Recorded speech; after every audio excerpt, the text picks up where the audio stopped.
মধ্যপ্রাচ্যের ভবিষ্যৎ নিরাপত্তা নিয়ে গুরুত্বপূর্ণ বার্তা আসতে পারে এমন জল্পনার মধ্যেই ওয়াশিংটনে মুখোমুখি হন বিশ্বের দুই প্রভাবশালী নেতা।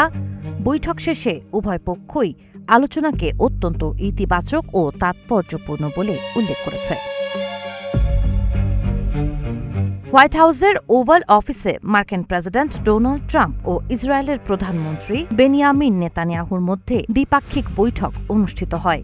গত ২৮ ফেব্রুয়ারি ইরানের সঙ্গে যুদ্ধ শুরুর পর এটি ছিল দুই নেতার প্রথম সরাসরি সাক্ষাৎ। একই দিনে ইউক্রেনের প্রেসিডেন্ট ভলোদিমির জেলেনস্কির সঙ্গেও পৃথক বৈঠক করেন ট্রাম্প।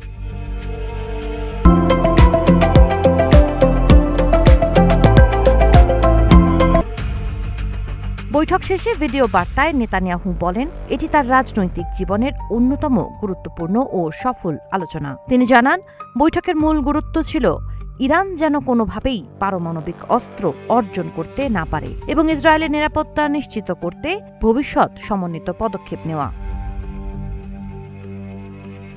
ফক্স নিউজকে দেয়া সাক্ষাৎকারে ট্রাম্প দাবি করেন, ইরানের পারমাণবিক স্থাপনাগুলোর ওপর যুক্তরাষ্ট্র নিবিড় নজর রাখছে।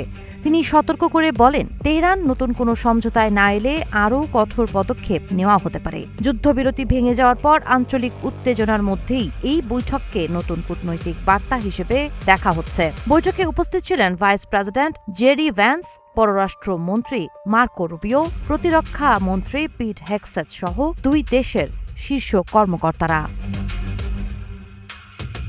সাবা খান, নাগরিক প্রতিদিন।